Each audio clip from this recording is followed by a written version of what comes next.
যে তাদের বোধে আসছে যে না, এত কিছুর পরেও আমরা এত উল্লসিত, এত এত লম্পিত, এত এত আশাবাদী, এত ড্রিম দেখার কোনো কারণ নাই। ওই রিপোর্টে শেখ হাসিনার যেই ছোট্ট একটি প্রদীপ মানে জলে নিভে অবস্থা, সেটি পুরোটাই নিভে গেল। অর্থাৎ ওনার আর প্রত্যাবর্তনের সুযোগ নাই। যে হুম। সুপার গ্লু লাগিয়ে যে চেয়ারের সাথে আপনি যে বসে আছেন, এই গ্লুটার থেকে ছুটানোর জন্য আরেকটা মনে হয় বিপ্লব করতে হবে। উপদেশটা আমি কাউকে শুনিনি যে সে প্রত্যন্ত অঞ্চলে গিয়েছে, কোনো জেলা শহরে গিয়েছে, কোনো উপজেলাতে গিয়েছে, কোনো কৃষকের সাথে কথা বলেছে, কোনো মুদি দোকানদারের সাথে কথা বলেছে, প্রান্তিক কাস্টমারের সাথে কথা বলেছে, আমি দেখিনি। এটার মতো একটা জঘন্য, একটা দুঃখজনক, এটা তো অপরাধের পর্যায়ে পড়ে।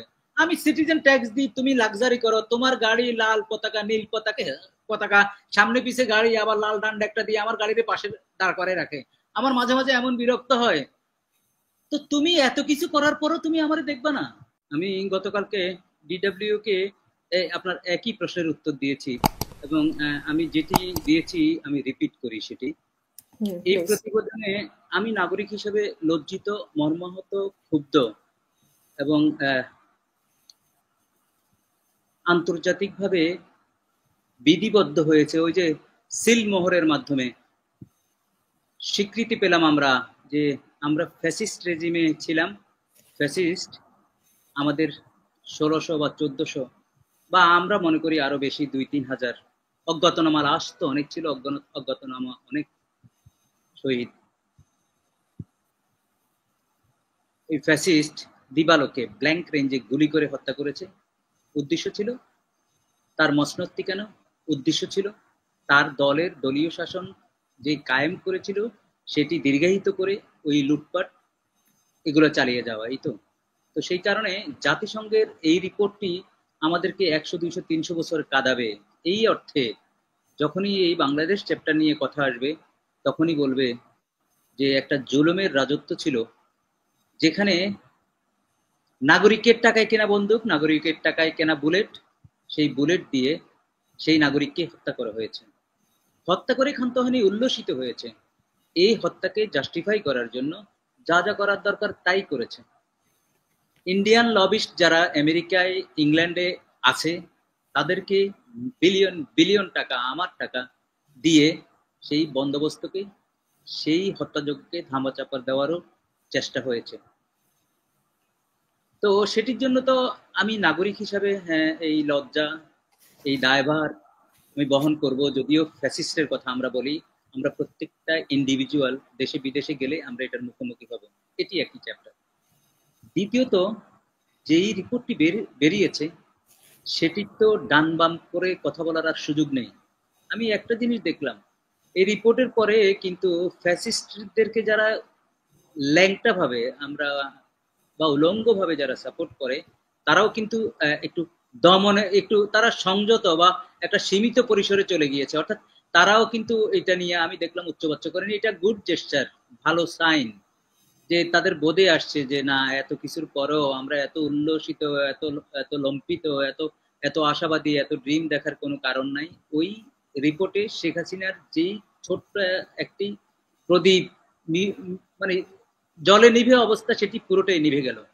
অর্থাৎ ওনার আর প্রত্যাবর্তনের সুযোগ নাই, কিন্তু ওনার আর এখন তো দলীয়। আজকে আবার ওরা আবার মোদির কথায় মানে যেই মোদির কথা বা ট্রাম্পের কথায় একটুখানি জ্বলে ওঠার চেষ্টা করছে। ভাই, ওরা সমুদ্রের মাঝখানে, আপনার বুঝতে হবে, সমুদ্রের মাঝখানে একটি ছোট্ট খড়ও যদি তার চোখের সামনে আসে, সে মনে করে যে এটাই হলো তার শেষ অবলম্বন, সেটি ধরতে চায়। এটি দোষের কিছু না। আপনার সামনে হাজার হাজার কোটি টাকা যে ভোগ করলো কয়দিন আগে, যে তার জৌলস, তার জীবন জীবিকা, ওই যে মার্সিডিজ, তারপরে বিএমডাব্লিউ, আরো উন্নত মানের গাড়ি আছে, আমি জানি না, বিং এ ব্যারিস্টার, অ্যাপিলেট ডিভিশনের লয়ার, আমি এসব গাড়ির নামও জানি না। যারা এগুলো ভোগ করলো, যারা এই আরামায়ের যাদের এই নিমিষে চলে গেল, আপনি তাদের তো এরকম লাগবে, এটা স্বাভাবিক। হয়তো আমি ওই পর্যায়ে যাই নাই দেখে আমার লাগে না, আমি হয়তো ওখানে থাকলে আমারও লাগতো। আমি সেদিকে যাচ্ছি না, আলোচনাটা হচ্ছে যে একটা বিরাট স্টিগমার ভিতর চলে গেল। দেখেন, আমি ডয়সে ভ্যালেকে এই কথাও বললাম যে শেখ হাসিনা এক কথার কারণে তার গদি শেষ। এক কথার কারণে বলতে দীর্ঘদিনের ক্ষোভ সবকিছু মিলিয়ে, বাট এক কথাকে উসিলা করে তার শেষ। হুম। তার একটা অডিও বার্তার কারণে তার বাড়ি শেষ। এখন যদি কোনো বার্তা আসে, এখন যদি কোনো লম্পট তারা যদি উল্লঙ্ঘন করে, ইন্ডিয়া থেকে বসে ওই লাক্সারি লাইফে পার্কে ওই যে কর্নেল সাহেব বললেন টাকা খরচ করে বাংলাদেশি টাকা, ওখান থেকে বার্তা দিয়া এই বাংলাদেশে যারা নিরীহ আওয়ামী লীগের আছে অথবা নিরীহ না অথবা বেনিফিশিয়ারি, তাদেরকে যে সংখ্যায় ফেলতেছে, এটা আমার মনে হয় বাংলাদেশে যারা আছে তারা বুঝতে কষ্ট হয় না। আমি তো মনে করি বাংলাদেশে যারা আছে তাদের বলা উচিত যে শেখ হাসিনা সহ যারা লুটপাট করে আমাদের কি বিপদে ফেলছে তাদেরকে অবিলম্বে ফেরত দাও মোদী সরকার, এটা নিয়ে বরঞ্চ তারা প্রসেশন করা উচিত। যদিও ওপেন প্রসেশন না করতে পারলেও তাদের ফেসবুক যেভাবে তারা এগুলা নিয়ে কথাবার্তা হয় ওখানে লেখা উচিত। এটা এটা for the benefit of them, for the benefit of country, for the benefit of Sheikh Hasina as well. Sheikh Hasina একজনের কারণে তার বোনের মেয়েটা সম্ভাবনাময়ী একটি তরুণী, বাংলাদেশের যে প্রাইম মিনিস্টার হওয়ার সম্ভাবনা ছিল ইংল্যান্ডে, সে নাই হয়ে গেল এবং তার ব্যাপারে 5টা দেশ তদন্ত করতেছে। তার ছেলে জয় যেই লাক্সারির জন্য লক্ষ কোটি টাকা এখান থেকে নিয়ে বসেছিল, তার অবস্থা খারাপ, এখন স্ট্রিটে এসে চলতে পারে না। আমি ওই গত একটা টেলিভিশনে বলেছি বাংলাদেশি প্রবাসীদের এখন দায়িত্ব হবে, আপনারা যারা ইংল্যান্ড আমেরিকা যারা অস্ট্রেলিয়া কানাডা থাকেন, রেড অ্যালার্ট কৃত যে যে ক্রিমিনাল যে দেশে আসে রাস্তায় দেখার সাথে সাথে গলাটা টিপে ধরে কলারটা ধরে স্থানীয় পুলিশের কাছে দিয়ে দেওয়া উচিত। এটা আপনার নাগরিকের দায়িত্ব। সংবিধানের 21 বা 22, if I am not wrong, দুইটার একটা হবে, ওখানে বলা আছে রাষ্ট্রীয়, কিন্তু সেই এইসব দেশের পুলিশ তো নিবে না যে আমরা যদি রেড অ্যালার্ট হইলে কিন্তু পুলিশ না নিলেও আবার ডিনাইও করতে পারবে না। যদি ইন্টারন্যাশনাল যদি ওয়ারেন্টটা যদি তামিল হয়ে যায় তাহলে আপনি নিবে না, না নিবে না, অন্তত যদি নাও নেয় প্রত্যাখ্যানও করা তার পক্ষে ডিফিকাল্ট হয়ে যাবে। আমি বললাম যে এটা অর্থাৎ প্রবাসীরা তো যুদ্ধ করেছে, রেমিটেন্স যদি গত এই জুলাই বিপ্লবের সময় 1 মাসে যে রেমিটেন্স যোদ্ধারা যে যুদ্ধটা করেছে ওখানে যে সরকারকে কত উইক করেছে, এটা তো আনবিলিভেবল। এই রেমিটেন্স যোদ্ধা, এই প্রবাসী যোদ্ধা যারা আছে, আমি মনে করি তারা এই ব্যাপারে জনমত গঠন করা উচিত। এরা দেখি যে লন্ডনে লিফলেট বিতরণ করে, আমি বিস্মিত হয়ে গেলাম। লন্ডন থেকে তো আন্দোলন তীব্র মাত্রা হয়েছে, তো এদেরকে এখানে প্রতিরোধ করতে হবে, তাহলে কিন্তু না এটা। যাই হোক, আমি ওইদিকে আর যাচ্ছি না। আমি পররাষ্ট্র মন্ত্রণালয়ের একটা বিষয়ে কথা বলতে চাচ্ছি। কূটনীতিক ভাষা কি হবে আমি জানি না। পররাষ্ট্র মন্ত্রণালয় তো একটা বিবৃতি দিয়ে এই প্রশ্নের ব্যাখ্যা, প্রশ্নের উত্তর এগুলো নিয়ে একটা কথা বলতে পারতো। আমি জানি না এটা তাদের কূটনীতিক নর্মসে বলা না বলা কি, আমি এটা জানি না, আমি আইনটাও জানি না। আমি মনে করি এই ব্যাপারেও পররাষ্ট্র মন্ত্রণালয় উদ্যোগ নেওয়া উচিত। কিরকম উদ্যোগ? ধরেন বিদেশে যে মিডিয়াতে আপনারা কথা বলেন যে 8-10টা মিডিয়া জনমত গঠনে সাহায্য করে, ওপিনিয়ন ফর্ম করতে সাহায্য করে, সেই মিডিয়াগুলোকে এই ভার্চুয়াল এইভাবে এনে যদি একটা গাইডলাইন দেয়, যদি বলে যে আমার দেশের যে বিশ্ববিদ্যালয়গুলো তোমার ওখানে আমার দেশের লোক প্রফেসর তাদেরকে একসাথে করো, যদি বলে যে আমার দেশের যে বিজনেসম্যান গুলো ওখানে খুব পটেনশিয়াল তাদেরকে তুমি একসাথে করো, যদি এই আয়োজন করে এম্বাসির মাধ্যমে, ভাই লক্ষ কোটি টাকা লুটপাট হচ্ছে প্রতিদিন এম্বাসিতে, আর এই কাজের জন্য নাইলে একটু দাও না এদেরকে বলে, যদি ওই দেশের যেই আমাদের স্কিল আনস্কিল শ্রমিক এম্বাসিগুলোতে কাদেরকে পাঠানো হচ্ছে সেটা তো, যেটা যুক্তরাজ্যে পাঠানো হয়েছে মানে লন্ডনের হাই কমিশনে যেটা পাঠানো হয়েছে তাকে নিয়ে বিস্তর মানে বিতর্ক আছে। সে আওয়ামী লীগের মানে সে কি বলবো ডাইরেক্ট সে ছিল, তার সুবিধাবাদী ছিল, তো সেরকম একজনকে পাঠিয়েছে। তো সেই বাকিগুলো তো নিশ্চয়ই এরকমই। তো পররাষ্ট্র মন্ত্রণালয়েরই তো বিতর্কিত অনেক কার্যক্রম আছে। এখন আমাদেরকে আপনি কথা বলতে আনছেন, আমরা এটা ছাড়া তো আর কিছু বলতেও পারবো না। আমার ওই ক্ষমতা নয়ও তাকে স্টেপ ডাউন করানো, কিন্তু বলে যাচ্ছি যে সুপার গ্লু লাগিয়ে যে চেয়ারের সাথে আপনি যে বসে আছেন, এই গ্লুটার থেকে ছুটানোর জন্য আরেকটা মনে হয় বিপ্লব করতে হবে, অর্থাৎ এত শক্ত হয়ে বসে আছেন। আমি যেটি বলতেছি সেটি কত কিছু করা যায়।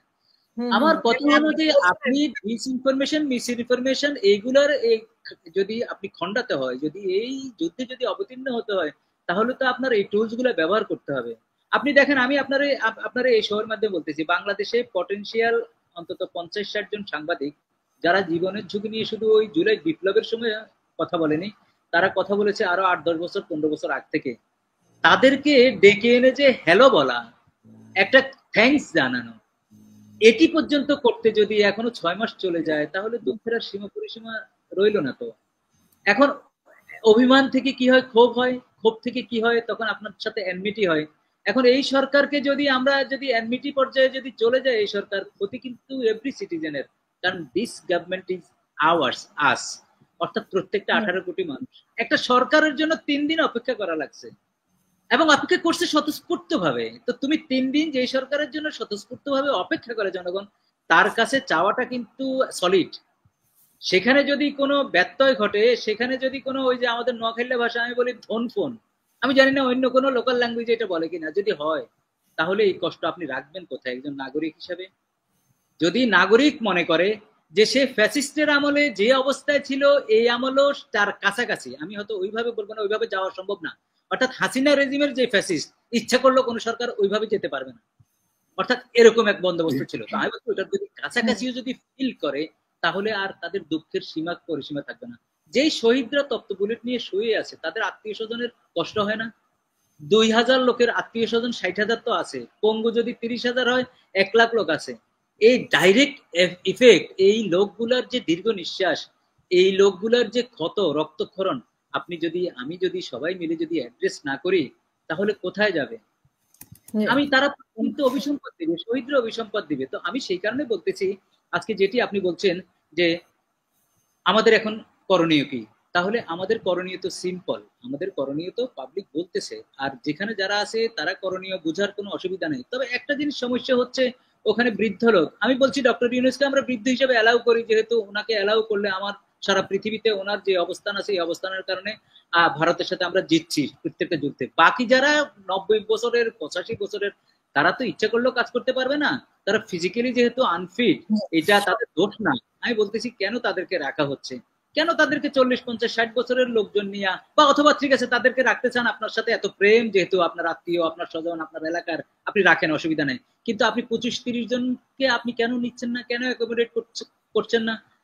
কেন যে এই লোকগুলো সাহসের সাথে ভূমিকা রাখছে, সাংবাদিক থেকে 5 জন নেন, লয়ার থেকে 5 জন নেন, ডাক্তার থেকে 5 জন নেন, ইঞ্জিনিয়ার থেকে 5 জন নেন, প্রত্যন্ত অঞ্চল থেকে নেন। দেখেন, উপদেশটা আমি কাউকে শুনিনি যে সে প্রত্যন্ত অঞ্চলে গিয়েছে, কোনো জেলা শহরে গিয়েছে, কোনো উপজেলাতে গিয়েছে, কোনো কৃষকের সাথে কথা বলেছে, কোনো মুদি দোকানদারের সাথে কথা বলেছে, প্রান্তিক কাস্টমারের সাথে কথা বলেছে, আমি দেখিনি। এটার মতো একটা জঘন্য, একটা দুঃখজনক, এটা তো অপরাধের পর্যায়ে পড়ে। আমি সিটিজেন ট্যাক্স দিই, তুমি লাক্সারি করো, তোমার গাড়ি লাল পতাকা নীল পতাকা, সামনে পিছে গাড়ি, আবার লাল ডান্ডা একটা দিয়ে আমার গাড়ির পাশে দাঁড় করে রাখে। আমার মাঝে মাঝে এমন বিরক্ত হয়, তো তুমি এত কিছু করার পরও তুমি আমারে দেখবা না? এখন আমরা আমরা শুধু একটা জিনিস, আমরা শুধু ওই যে মোদির একটা কি সংবাদ নিয়ে আমরা সবাই ব্যতিব্যস্ত হয়ে গেছি। আমাদের অ্যাড্রেস করা উচিত এগুলা। আপনারা যারা আছেন, আপনারা যারা এই শোগুলা করেন, আপনারা যারা যে পাবলিক অপিনিয়ন ফর্ম করেন, এবং আপনারা যারা ন্যারেটিভ দেন মানুষকে, চায়ের দোকানে আড্ডার খাদ্য, আপনাদেরও উচিত পার্টিকুলার কিছু পয়েন্ট নিয়ে কথা বলা। আপনাদের উচিত 20 জন সচিবালয়ে কারা আনফিট আছে তাদেরকে একদম সামনে এনে কথা বলা।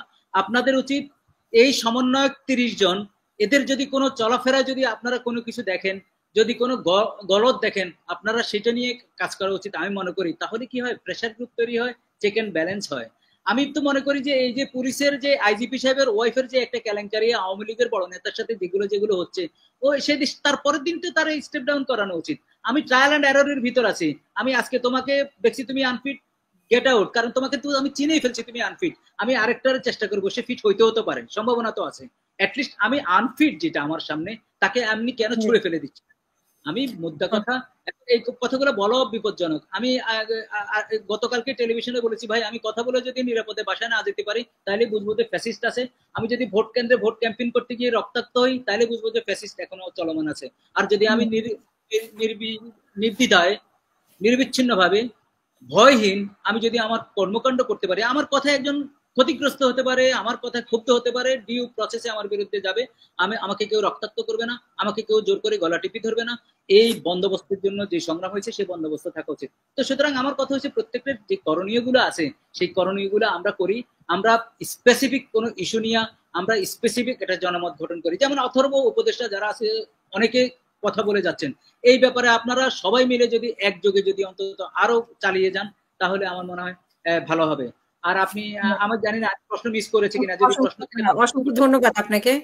আমি আবারও আসবো আপনার কাছে পরে। এখন উপদেষ্টাদের নিয়েও তো অনেকের দ্বিমত আছে, আবার অনেকেই বলছে যে না, তারা ভালো আছে। তারা ঠিক আছে, তাদেরকে সুযোগ দেওয়া উচিত, এরকমও তো আছে। এখন জনমত, কাদেরকে জনমত নিয়ে গড়ে তুলবেন? আমরা এক সময় যাদেরকে মানে এগুলা নিয়ে কথা বলতে শুনেছি, আবার তারাই বলছেন যে না, ওনাদেরকে একটু সুযোগ দেওয়া দরকার। আমি আসবো আবার। আমি ডিসএগ্রি করি না, তবে বলতে হবে যে তাই সে কতটুকু কাজ করেছে, কতটুকু করতে পারে নাই, কেন করতে পারে নাই। নাগরিক হিসেবে প্রশ্ন উত্থাপনের রাইট আছে। প্রশ্ন উত্থাপন যখনই গলা টিপে ধরা হয় তখনই ফ্যাসিস্টের জন্ম হয়। আমার প্রশ্নটা যখন অ্যাড্রেস করা হয় তখনই বুঝবো যে এখানে ডেমোক্রেসি আসছে, ডেমোক্রেসি চলছে, ফ্যাসিস্ট থেকে আমরা বেরিয়ে আসছি। অর্থাৎ আমি কথা বলতে হবে, তর্ক হবে, কুতর্ক হবে, প্রশ্ন হবে, প্রশ্নের উত্তর হবে, এটা যাতে চলমান থাকে, এটাই হলো আমার কথা।